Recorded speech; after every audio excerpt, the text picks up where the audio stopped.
नमस्कार मंडळी, उपवासाला चालणारा साबुदाणा आणि आलूचा पापड बनवणार आहोत. उपवासाला किंवा तसे सुद्धा तुम्ही खाऊ शकता. अतिशय रुचकर हे पापड बनवून तयार होतात. करायला तेवढेच सोपे आहेत. अगदी साध्या आणि सोप्या पद्धतीने बनवलेले पापड आहेत. चला तर आपण रेसिपीला सुरुवात करूया. त्यासाठी बघा एक मोठी मी कढई घेतलेली आहे. जाड बुडाची आपल्याला कढई घ्यायची आहे. बघा आता एक गंज भरून मी साबुदाणा भिजू घातलेला आहे. त्याच्या 6 पट आपल्याला पाणी घालून घ्यायचं आहे. बघा 6 गंजुले यामध्ये मी पाणी घालून घेत आहे. बघा संपूर्ण 6 गंजुल्यामध्ये पाणी आपल्याला घालून घ्यायचं आहे. त्यानंतर बघा 2.5 चम्मच यामध्ये मी मीठ घालून घेतलेलं आहे. बघा यामध्ये मीठ घालून घ्यायचं आणि व्यवस्थित मिक्स करून घ्यायचं आहे. तोपर्यंत पाण्याला उकळी येते तोवरती बघा आपण आलू घेतलेले आहेत. अर्धा किलो हे आलू आहेत. आता हे जे आलू आहे व्यवस्थित आपल्याला सोलून घ्यायचे आहे आणि स्वच्छ धुवून घ्यायचे आणि जाड किसणीने ते आपल्याला चांगला किस बनवून घ्यायचा आहे. बघा अशा पद्धतीने आलू संपूर्ण सोलून झालेले आहे. आता आपण हे आलू जे आहे ते किसून घेऊया. बघा अशा पद्धतीने बघा आता जाड बुडाची जी किसणी आहे त्याने मी जे आलू आहेत ते किसून घेणार आहे. बघा अशा पद्धतीने छान असं किसून घ्यायचं आहे आपल्याला. बघा संपूर्ण जे आलू आहेत ते मी अशा पद्धतीने किसून घेतलेले आहेत. बघा आता हा जो हा किस आहे तो हा किस सुद्धा आपल्याला छान असा 1-2 पाण्याने स्वच्छ असा धुवून घ्यायचा आहे. बघा आता संपूर्ण जो किस आहे आपल्याला व्यवस्थित धुवून घ्यायचा आहे.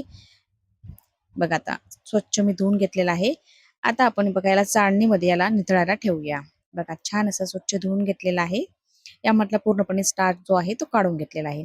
बघा एक गंजुलीवरून मी जो साबुदाणा घेतला होता. आता बघा स्वच्छ असा आपल्याला मोकळा करून घ्यायचा आहे वेगळा-वेगळा आणि त्यामध्ये तेवढंच पाणी घालून हा भिजायला ठेवलेला होता. बघा अशा पद्धतीचा छान साबुदाणा असा भिजवून घेतलेला आहे.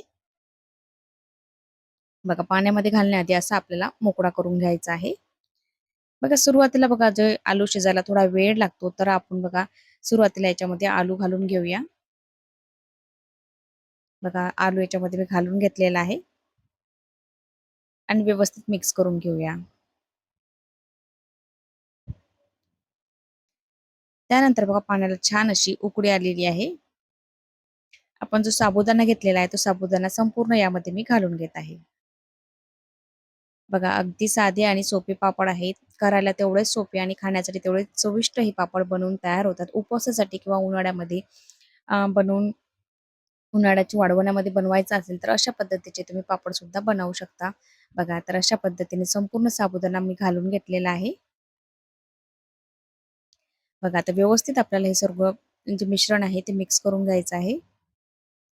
आता साबुदाणा घातल्यानंतर मग याला तळाला लगेच लागू शकतो हे तर आपल्याला सतत असं ढवळत राहायचं आहे. बघा अशा पद्धतीने म्हणजे साबुदाणा सर्व एकसारखा शिजला जाईल. बघा अशा पद्धतीने साबुदाणा छान शिजून वर आलेला आहे. पाहू शकता तुम्ही छान असा ट्रान्सपरंट झालेला आहे. 2 चमचे यामध्ये मी जिरं घातलेलं आहे. वरून थोडा कोथिंबीर घातलेला आहे. तुम्हाला जर घालायचा असेल तर घालू शकता. आणि प्लेन सुद्धा बनवला तरी सुद्धा खूप छान लागतात ह्या कुरड्या. बघा मी याच्यामध्ये कोथिंबीर घालून घेतलेला आहे. 15 ते 20 मिनिटांमध्ये बघा मिश्रण बघा छान असं घट्टसर छान झालेलं आहे. आता आपलं मिश्रण शिजवून तयार झालेलं आहे. बघा थोडंसं यामध्ये बघा मी 1 ते 2 मिरच्या टाकलेल्या आहेत. मिश्रण संपूर्ण शिजल्यानंतरच मी यामध्ये घातलेलं आहे बघा. छान असं घट्टसर आपलं जे मिश्रण आहे ते बनवून तयार झालेलं आहे. बघा मस्त मिश्रण झालेलं आहे तयार. आता बघा हे आपल्याला थोडंसं थंड करून घ्यायचं आहे. त्यानंतर आपल्याला याच्या पळी-पापड आपल्याला बनवून घ्यायचे आहे. तुम्हाला जर रेसिपी आवडली असेल तर लाईक, शेअर आणि सबस्क्राईब करायला विसरू नका आणि कमेंटद्वारे नक्की कळवा. बघा थोडंसं कोमट झालेलं आहे. त्यानंतर बघा प्लास्टिकचा मी पेपर घेतलेला आहे.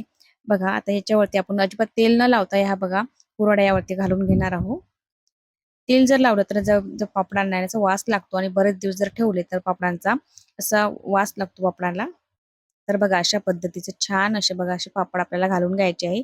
लहान मोठ्या आकाराचे तुम्हाला ज्या आकाराचे हवे असतील त्या पापड तुम्ही घालू शकता. बघा अशा पद्धतीचे मी मध्यम आकाराचे पापड बनवून घेतलेले आहेत. बघा छान असे पापड झालेले आहेत. त्यानंतर बघा 2 ते 3 तासानंतर छान असे पलटून घ्यायचे आणि उन्हामध्ये 1 दिवस छान असे सुकवून घ्यायचे आहेत. मस्त असे आपले पापड जे आहेत बघा संपूर्ण मी बनवून घेतलेले आहेत. बघा मी सावलीत वाळू घातलेली आहे. त्यानंतर बघा उन्हात सुद्धा 1 दिवस ठेवले होते. त्यानंतर बघा सुकवून एवढे पापड बनवून तयार झालेले आहेत. बघा पाहू शकता आपण मस्त असे ट्रान्सपरंट आपले असे पापड बनवून तयार झालेले आहेत.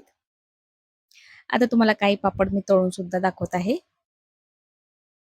बघा कढईमध्ये तेल छान तापवून घ्यायचं आहे.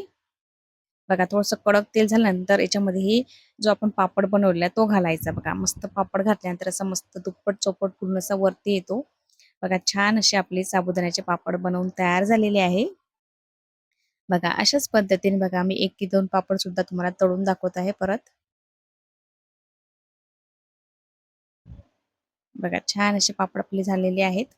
तुम्हाला जर रेसिपी आवडली असेल तर लाईक, शेअर आणि सबस्क्राईब करायला विसरू नका आणि कमेंटद्वारे नक्की कळवा की रेसिपी तुम्हाला कशी वाटलेली आहे. बघा अशा पद्धतीने मी संपूर्ण असे पापड तळून घेतलेले आहेत. बघा मस्त असे पापड झालेले आहेत आपले. बघा छान पापड झालेले आहेत. संपूर्ण रेसिपी बघितल्याबद्दल धन्यवाद. लगेच भेटूया नवीन रेसिपीसोबत. तोपर्यंत बाय.